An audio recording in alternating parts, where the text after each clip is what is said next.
Welcome back. Russia says that almost 1,000 Ukrainian troops who are defending the Azov-style steelworks in Mariupol have surrendered. The fighters face an uncertain future after being taken by the Russian military with Ukraine, hoping they can be part of a prisoner swap.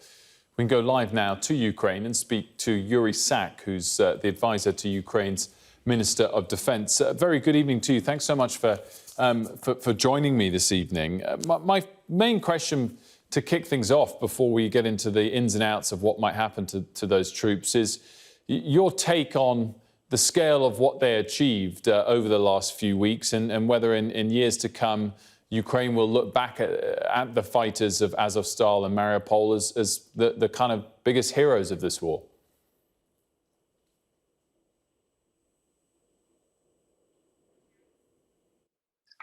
Good evening, and thank you for inviting me. And indeed, the heroism of Azov-style defenders, of the defenders of Mariupol, can hardly be overestimated.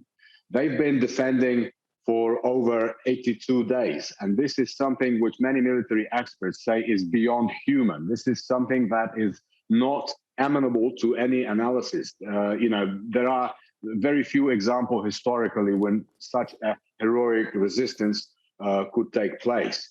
Now, their achievement, and this is a very important point to make, their main achievement is that they were able to hold back a large grouping of Russian armed forces, a grouping which amounts to more than 20,000 Russian soldiers. And this means that those soldiers were not being used in other directions. The Russian aggressor was unable to use them to attack such cities as Zaporizhia.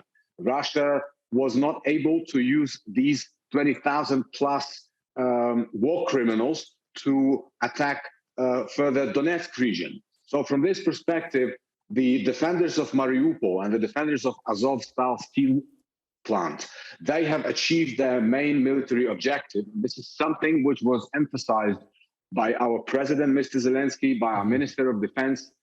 They have achieved this military objective and they have received a new order. And this new order is to save life, to rescue the life of the personnel. And do you think that a prisoner swap deal is likely to be struck? And could it even be the first step to a broader peace deal if it goes well? Well, our top political and military leadership have said during the last 24 hours a number of times that this is a very difficult and at times fragile negotiating process. This is a negotiating process which involves third parties such as the International Red Cross, such as representatives of the UN. And the reason these third parties were engaged is, of course, to ensure that all the agreements which are reached by the parties in this negotiating process are honored and carry through. So from this perspective, it is very early to make any future prognosis as to what happens next. What we can say with certainty that the first phase of this special operation, special rescue operation, has been completed successfully, and now and the special operation continues. I wanted to ask what your view was, and the view in Ukraine as a whole was towards the idea that Sweden and Finland might join NATO. Obviously, your view I'm interested in broadly, but also the question as to whether Ukrainians think it's kind of unfair that new countries can join, despite Russia saying they shouldn't be allowed to, and that Ukraine's never been able to do something similar. Well, we have said it many times that we are a democratic country and we respect the sovereign rights of every nation to decide their own future. And as for the decision of Sweden and Finland to lodge their membership applications with the NATO, this, of course, considering what the world has seen in Ukraine, considering what the world has seen that Russia is doing, these decisions seem to us very logical because these countries, Sweden and Finland, they understand that Russia is a threat. Russia is a threat, and it needs to be protected from.